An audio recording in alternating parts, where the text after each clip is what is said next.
pinagbobobolan nyo na naman, pinagtatatarantado nyo na naman ng mga Pilipino eh. Ha? Kaya lumaki ang utang natin dahil una, hindi kayo gumawa ng trabaho ninyo. Ang ginawa ninyo, yung 1 trilyon peso sa nakalipas na 3 taon, ibinulsa ninyo. Abante O, napunta sa mga project na walang katuturan. Di ba ga? Hindi ko ipinagtatanggol or whatever, ano ha? Huwag nyo sana akong pag-isipan. Pero kung titingnan ninyo, nung unang 3 taon sa kabila ng pandemya ng nakaraang administrasyon, hindi ba ga? Kahit papano, o after ng pandemya, pinaspasan ng gobyerno ang kapag ang power dito sa ating bansa ay nagko-concentrate na lamang sa isang department, which is the executive department, talagang nako-flaunt na ang mga batas at nasisira na ang lahat ng ating kalayaan. Kaya sa question mo na meron bang de facto martial law, I say it's more than that. What the facto martial law? Sir, ano pong masasabi niyo doon sa pinalabas ng GFA News Online? Sinabi po doon na ang ating presidente ay he did not commit any impeachable offense. No, he committed all of the grounds doon sa ating konstitusyon. Una, culpable violation of the Constitution. Anong kanyang ginawa? Ginawa niya yung unprogrammed appropriations at yung paglipat ng special funds mula sa PhilHealth at mula sa PDIC doon sa General Appropriations Act. Sino ang gumagawa ng budget? Ang Executive Department. Labag ba yun sa Constitution? Oo. Dahil ang unprogrammed appropriations ay dapat specific, merong pinanggagalingan na funds at meron dapat trigger at hindi ka pwedeng maglipat ng budget mula sa isang special fund papunta sa General Appropriations. Yun ang ginawa ni BBM dahil sila ang nag-prepare ng budget. Kapag sinabing culpable, alam nila yung ginagawa nila at alam nila na nilalabag talaga nila yung Constitution. Isang ground na yun. At alam natin na yung culpable violation nila ng Constitution, ang ground nila for graft and corruption. Anong prueba natin sa graft and corruption? Yung kasama nila mismo sa sindikato. Kung ikaw nga, grupo ng murderers o mga robbers, kapag ang grupo ninyo ay pumiyok na yung isang miyembro at itinuturo yung mastermind, sino na lang ang paniniwalaan mo? Yung mastermind o yung nagsasabi na isang miyembro mo na kompleto ang kanyang kwento at ang palusot lang ng mastermind ay AI daw? Doon pa lang shoot na kagad ang graft and corruption dahil nanggaling yung pera sa kanilang kabulastugan ng pag-manipulate ng ating budget. Yun ang kinuhanan nila ng pera para mag-deliver ng 2 billion SOP sa Malacanang, 57 billion pesos doon sa Forbes Park. Dinideliver mismo kay President Bongbong Marcos. Hindi pa ba maliwanag na prueba yun na siya ay nakinabang at meron siyang plunder na ginawa? Kapag ordinaryong korte yan, ang question na lang ngayon ay yung credibility ni Jaldico at yung credibility ni BBM dahil nagkaaminan na merong pagnanakaw, nagkaaminan na kung sino yung grupo na nagnakaw, nagque-questionan na lamang sila kung totoo yung sinasabi ng co-conspirator or hindi totoo yung sinasabi na depensa ng mastermind ng conspiracy. Ngayon, kapag ikaw ay judge, pakinggan mo yung kompletong statement ni Zaldi at yung walang kwentang depensa ni BBM na AI daw si Zaldi, sino ang paniniwalaan mo?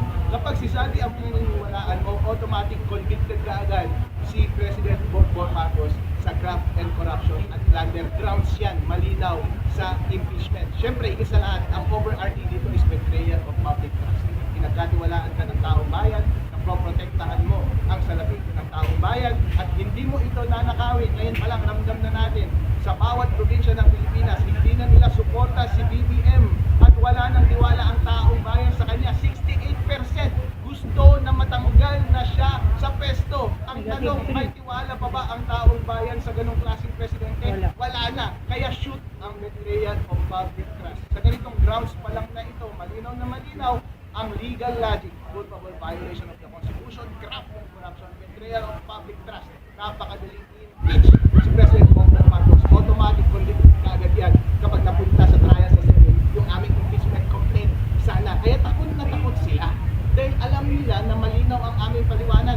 Mali-maleta po ang aming i-prepare na kompletong ebidensya, kompletong mga video. At ang aming prosecution team ay napakamagagaling at merong track record ng galing sa lahat-lahat ng kulay at pinorm talaga namin ang all-star impeachment complainant na Magnificent 7. Kaya takot na takot sila at hindi nila tinanggap ang aming impeachment complaint. Alam kasi nila na kapag na-ventilate itong bagay na ito at na-deliberate ng taong bayan, nakita ng taong bayan ang paraan ng pag-prosecute namin ng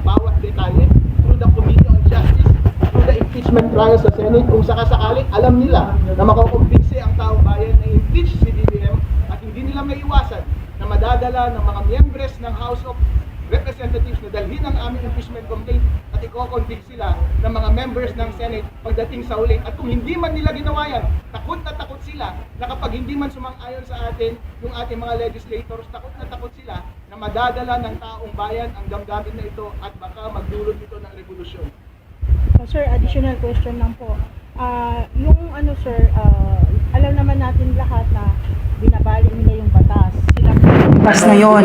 At ito pang masaklap, inaasahan ng taong bayan na ang judiciary gumalaw at dinggin ang lahat na reklamo na nasa kanilang opisina. Subalit pakiramdam po, lahat ng mamamayan, wala po nangyayari. Sir, ang iba po, nag-iisip na po, pwede po ba tayong lumapit sa International Court since yung batas na judiciary, ano naman po tayo? Mayroon pa ba tayong maasahan na mas mataas sa kanila para sila ay gumalaw at hindi patuloy na gumawa ng pagbali ng batas at gawin tanga ang bawat Pilipino at patuloy na magnakaw? Mayroon pa ba ibang paraan, sir, na talagang mapanagot sila? Hindi dahil lang magrevolusyon. Baka mga international batas pwede na makialam dahil presidente mismo ang namuno sa mga maling ginagawa ngayon ng batas. At hindi tayo makaproceed ng mga kaso dahil sa ano pa lang, hinaharangan na kagad. Yun lang po. Huwag mo mag-explain ha. Yes. International lawyer ka ba? Hindi Ako po. mismo na kumbinsi eh. Oh, yes, Gusto ko na rin attorney. magpasa Gusto ko talaga sa marinig. international body ng Yes, gusto complaint ko yan. dahil ang bagal-bagal ng ating mga institusyon sa Pilipinas Yes. ng pagre-render ng justice para sa ating mga kababayan. Totoo po, in general, ang sinabi ninyong prinsipyo na kapag ang mga main institution ng ating bansa ay hindi na gumagalaw para sa kapakanan ng mga Pilipino, pwedeng mag-step in ang mga supranational agencies para mapanagot sila at makamit talaga natin ang totoong kalayaan. Kapag merong systemic na korupsyon na nangyayari sa ating bansa at oppression sa ating mga mamamayan, tama po ang sinasabi ninyo na pwede na tayo tumulong sa kanila. Pero mga kababayan, tandaan natin, ang number one weapon natin para kontrahin ang isang corrupt na gobyerno ay ang ating boses. Huwag po kayong tumahimik Yes. dahil yan lamang po ang magtutulak sa bawat isa sa atin na i-pursue ang lahat ng legal remedies para mapanagot kung sino man ang mga opisyales na hindi sumusunod sa batas at binabiolate ang ating saligang batas. Kaya kababayan, kasama na nagtanong sa akin, huwag kang tumigil sa pagsalita. Yes po. Malay mo magkakaroon tayo ng pagkakataon in the future na mapanagot silang lahat. In the end, meron ding kamapans itong mga tao na ito at naniniwala ako sa karma. At ito pa, attorney, may isa pang additional. Since yung ibang bansa na involved sa droga, pwede ba rin masunod na rin yung bansa natin since Claire, secretary ng president, nagsalita na rin na may mga kapulisan sa Maynila na pwede siyang harangin ang ganong sistema kung sakaling hulihin siya. US. Yung kay Trump, di ba may isa silang bansa na na hinuli yung presidente dahil involved sa droga. Kung totoo yung sinasabi mo, ipokrita kung sino man nagsabi niyan. Bakit? Dahil ginawa na nila yan kay President Digong, di ba? Hindi naman nila sinunod yung batas kapag inaaresto yung sinasabi nilang may nagkasala sa international law, di ba? At sabi nila pwedeng harangin kapag aarestoin kung sino man pangag sa ating bansa. Opo. Ayun, baka pwedeng gawin yun. Donald Trump, kakampi niya ng tama. Yes. Kaya kapag merong nangyari at gusto silang managutin sa tamang venue at gustong mag-step in ng international powers para lamang ituwid ang lahat ng kabaluktutan dito sa ating bansa, hindi ako kumukontra dyan. Isa pang tanong, sir. Sir, yung nangyari na pag-file ninyo ng itutuloy pa ba ninyo yung pagpasaklulo sa Supreme Court?